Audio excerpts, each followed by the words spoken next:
The first time Noah told me he was gay, we were 12 years old and sitting on the floor of his bedroom, surrounded by empty soda cans and video game cases, trying to beat a level we'd been stuck on all summer. He didn't even look at me when he said it, just stared at the TV, controller loose in his hands, voice barely above a whisper. I think I like guys. For a second, I thought he was joking. Noah was always saying weird stuff just to see how I'd react. But then I noticed the way his shoulders were tight, how his foot kept bouncing against the carpet. That wasn't a joke. Oh, I said, not because I didn't care, because I didn't know what else to say. He finally looked at me then. His eyes were wide, scared, like he was bracing for something to hit him. You can't tell anyone. You're the only one who knows. Promise. I promise, I said immediately. I didn't even hesitate. It felt obvious, like that was just part of being his best friend. What I didn't tell him, what I didn't even let myself think at the time, was that my chest felt weird. Tight, not scared, not uncomfortable, just different. We grew up glued together after that. Sleepovers, bike rides, sneaking beers from his dad's garage, sharing headphones on the bus. Noah dated a couple of girls in high school, badly and briefly, like he was checking something off a list. I dated no one. Everyone assumed I was just shy. That was easier than explaining that every time Noah laughed and leaned into me, something in my stomach flipped over. When he came out for real senior year, I was proud of him, loudly proud. The first person to clap when he told our friend group. The first one to punch a guy in the shoulder when they made a stupid comment. I played my role perfectly. Then graduation happened. Life cracked open. Different colleges, different cities, different versions of ourselves. We promised we'd stay close. We didn't fight. We didn't drift dramatically. We just slowly stopped being in the same place at the same time. Years passed like that. I saw Noah again at 29, standing in line at a coffee shop near my apartment, tapping his card against the counter like he was still impatient about everything. I recognized him instantly. Taller, broader, same crooked half smile. Miles, he said, like he couldn't quite believe it. Saying his name out loud again felt strange, like reaching for something I hadn't touched in years. Noah! Holy shit! We hugged, not the awkward kind. The kind where you don't realize how much you missed someone until they're right there, arms solid around you. He smelled the same. Clean. Familiar. We got coffee. Then we got another. We talked for 2 hours like no time had passed, filling in the gaps badly and laughing about the parts that didn't matter. He told me about his job, his last boyfriend, the city he'd moved to. I told him about mine. About nothing, really. What we didn't talk about sat between us the whole time. The way his knee brushed mine under the table and neither of us moved it. The way I caught him looking at me when he thought I wasn't paying attention. The way my heart wouldn't calm down. When we finally stood to leave, there was a pause. A quiet one. Noah shoved his hands into his jacket pockets and smiled, softer than before. I'm really glad it was you, he said. Me too, I replied. We stood there for a second longer than necessary, like we were both waiting for something to happen or not happen.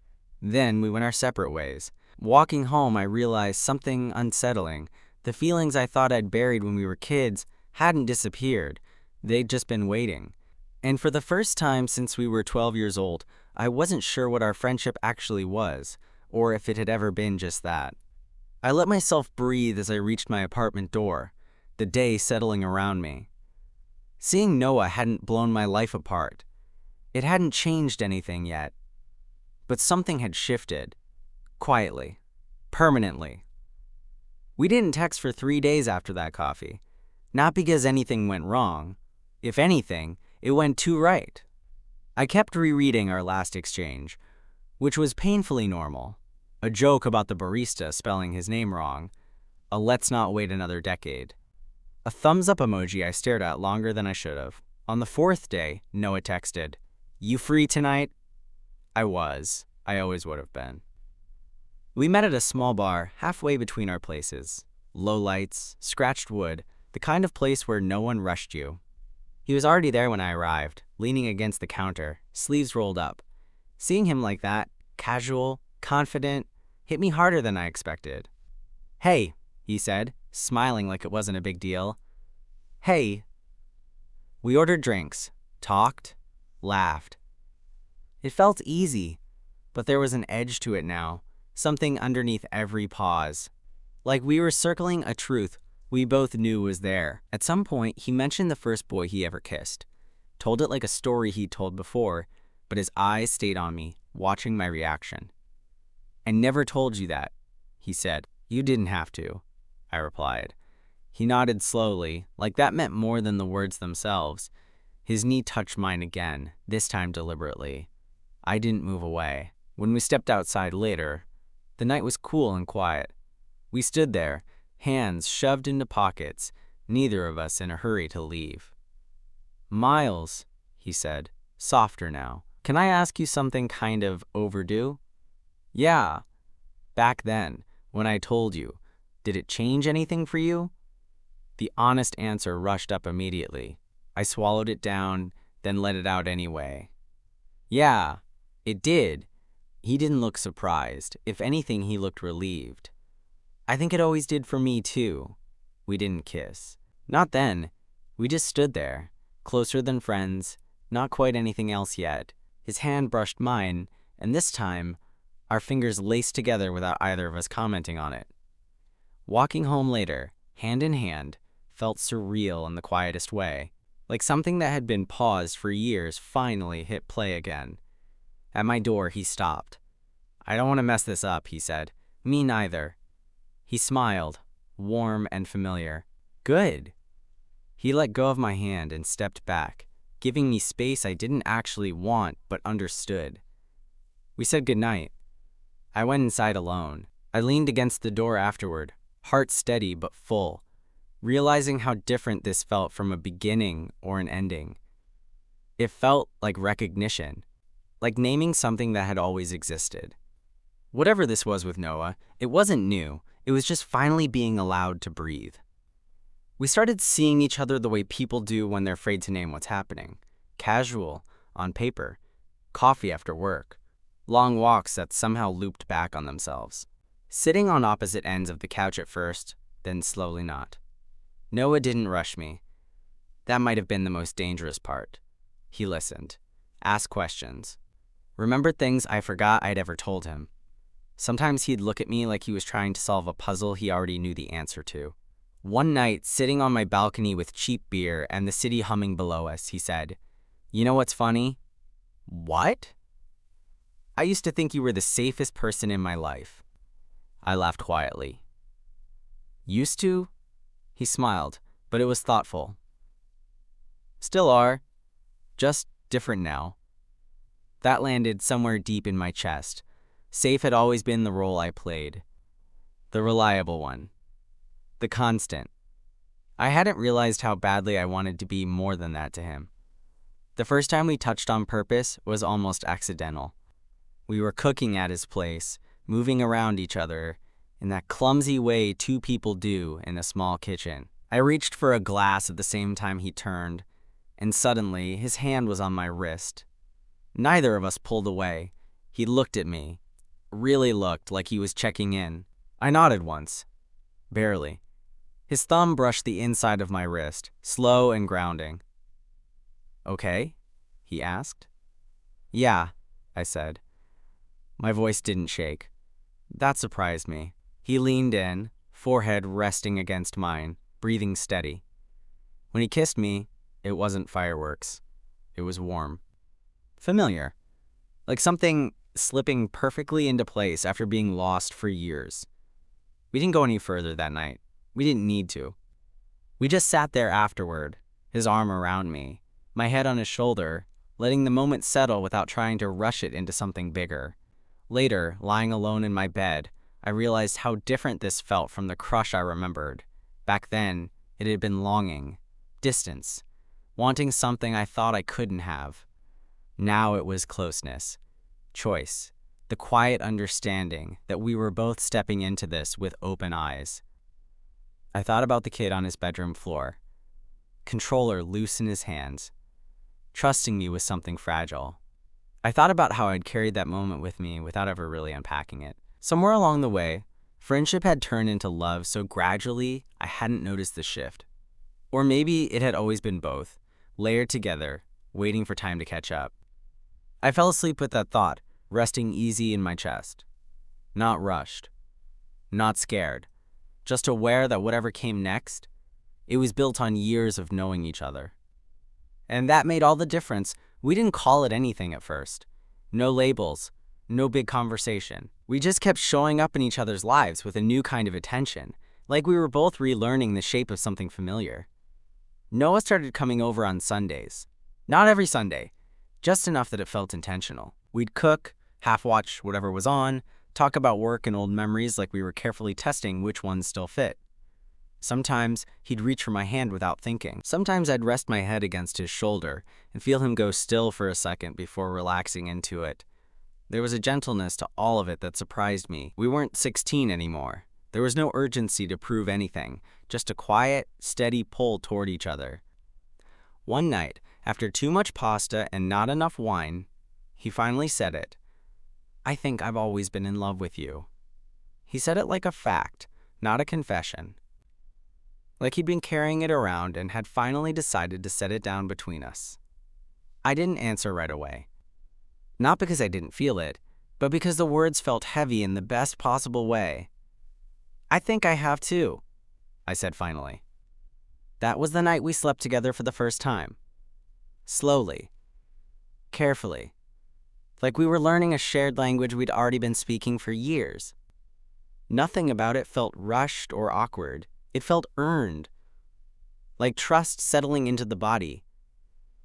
Afterward, we lay tangled together, the room quiet except for our breathing. Noah traced lazy patterns on my arm, eyes unfocused. "You know," he said, "you were the first person who ever made me feel like I didn't have to explain myself." I turned toward him. "You never did." He smiled softly. "I know. That's why I told you first." That hit me harder than I expected. I realized then that our story hadn't started at 12 or 29. It had started every time we chose each other without knowing why. In the weeks that followed, we told people. Slowly. Carefully. No dramatic announcements, just honest conversations. Our friends weren't shocked. A few laughed and said they'd been waiting for us to catch up. The real moment came one quiet evening, sitting on my couch, Noah's head in my lap. He looked up at me, eyes calm and certain. "So," he said, "what are we?" I didn't hesitate this time. "Us?" He laughed, leaned up and kissed me. Easy, sure, unafraid. Later, after he'd fallen asleep beside me, I stared at the ceiling and thought about that promise I made on his bedroom floor all those years ago. To keep him safe. To stay. I hadn't broken it. I'd just grown into it. And for the first time, I wasn't wondering what might happen next. I was exactly where I was supposed to be, letting the moment settle, knowing some things don't change. They just finally get named. The real test came quietly, the way most important things do. Not with drama or doubt, but with history knocking on the door when we weren't looking for it. We were back in our hometown for a long weekend, crashing at Noah's parents', place like we'd done 100 times as teenagers. Same creaky stairs, same hallway light that flickered before fully turning on. I lay awake the first night, staring at the ceiling, listening to Noah breathe beside me, realizing how strange and right it felt to be here together like this. The next morning, his mom hugged me tight and said, "It's so good to see you again, Miles," like no time had passed at all. His dad asked about my job.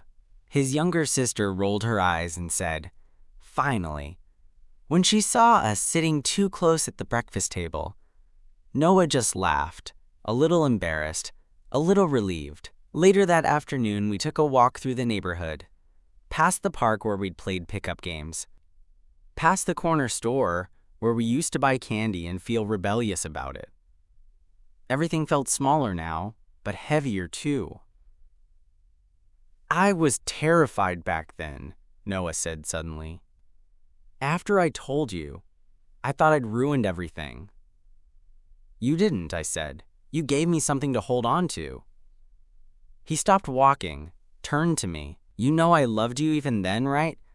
I just didn't know what to do with it." I nodded. I know. We stood there for a moment, the weight of years settling without crushing us. He leaned in and kissed me, gentle and unhidden, right there on the sidewalk. No one stared. No one cared. It felt like closure and beginning wrapped into one. That night, back in his childhood room, we lay side by side, talking softly about nothing and everything. About mistakes. About timing. About how strange it was that the most important thing in our lives had been right there all along.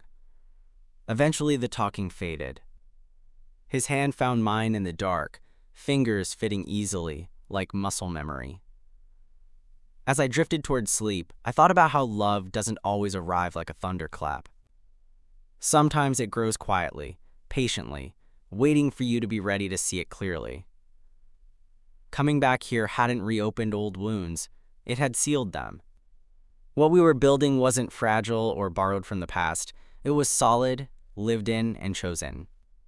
And lying there with him, breathing in sync, I felt something settle deep in my chest. Not excitement, not fear, just certainty. Some things don't need to be chased. They find you again when the time is right, and this time, you know enough to stay. Going back to our normal lives after that weekend felt different, not harder, clearer, like we'd finally aligned the past with the present instead of pretending they were separate things. Noah started leaving a toothbrush at my place without saying anything about it. I noticed because it was blue, shoved next to mine like it had always belonged there. I didn't comment. Neither did he. We were done announcing things, we were living them. There were still adjustments, small ones, learning each other's rhythms as adults, not kids sneaking out after midnight. I liked silence more than he did. He talked when he was nervous. I withdrew when I was overwhelmed. But instead of clashing, we met in the middle, naming things before they had a chance to turn sharp. One night, after a long day for both of us, we sat on the floor of my living room eating takeout straight from the containers. Noah leaned back against the couch and said, "It's kind of wild that we almost missed this." "We didn't," I replied. "We just took the long way." A few weeks later, we ran into someone from high school at a grocery store. Small talk, polite smiles, the usual. As we walked away, the guy glanced back and said, "You two always were inseparable." Noah's hand found mine instinctively, squeezing once. Not for show, for reassurance. "Guess some things were obvious," he murmured. I thought about all the years we'd spent circling each other without language for what it meant. How closeness can be mistaken for comfort, and love can hide in plain sight if you're not ready to name it. That night, lying together, I asked him something I'd never asked before. "Do you ever wish we'd figured it out sooner?" He didn't answer right away, just stared at the ceiling, thoughtful. Then he turned to me. "No," he said. "If we had, we wouldn't be this version of us. And I like this version." That settled something I didn't realize I'd been carrying. Time softened around us after that. Not in a dramatic way. In the everyday way, shared groceries, inside jokes no one else understood, the comfort of knowing exactly how someone took their coffee. We built a life out of ordinary moments, and somehow that felt extraordinary. One evening, watching him sleep beside me, I understood what had changed most. I wasn't guarding my feelings anymore. I wasn't waiting for the other shoe to drop. I trusted what we had because it wasn't new or fragile. It was proven. The kid who promised to keep his secret had grown into a man who could finally keep himself honest too. Loving Noah wasn't about risk anymore. It was about choice. Made daily, without fear. As I closed my eyes, his breathing steady against my shoulder, I knew we were close to something final. Not an ending, but a settling. A place where nothing needed to be rushed or questioned. Just lived. The question came on an ordinary Tuesday, which felt right for us. No build-up, no big scene. Just Noah standing in my kitchen, barefoot, reading something on his phone while I made coffee. My mom texted. He said, "She wants to know if we're coming for Thanksgiving together." The word together hung there, quiet but solid. I turned, mug in my hands. "Do you want to?" He looked up at me, really looked, the way he always did when the answer mattered. "Yeah, I do." That was it. No hesitation, no old fear creeping in, just a shared understanding that this wasn't temporary or tentative anymore. Later that night, we lay on the couch, legs tangled, a show playing neither of us was actually watching. I traced circles on his arm while he stared at the ceiling. "You ever think about that day in my room?" he asked. "When we were 12? "All the time," I admitted. He smiled faintly. "I thought I was asking you to keep a secret. Turns out I was asking you to stay." I swallowed. "I did." "I know," he said softly. "You always did." He turned toward me then, forehead resting against mine. There was no urgency in the kiss that followed. No hunger to prove anything. Just reassurance. Presence. The kind of intimacy that doesn't burn out. It settles in. Months later, standing beside him at his parents' table, listening to familiar voices and clinking dishes, I caught his eye from across the room. He smiled. Small, private, meant only for me, and something in my chest loosened completely. This wasn't the story of a big revelation or a dramatic turn. It was the story of two people who had always known each other, finally allowing themselves to know the truth too. That night, back home, we lay in bed talking quietly until the words ran out. His hand found mine in the dark, just like it always had. No question marks left, no waiting. I thought about how love doesn't always arrive loudly. Sometimes it grows up alongside you, learning patience, learning timing, learning how to last. As sleep crept in, I felt that familiar sense of safety. Not the old kind, rooted in silence or denial, but a deeper one, chosen, mutual, honest. Noah was the first person I ever promised something real to. And now, he was the person I kept choosing. Every morning, every quiet night, every ordinary, extraordinary day. Some stories don't need a dramatic ending. They just keep going.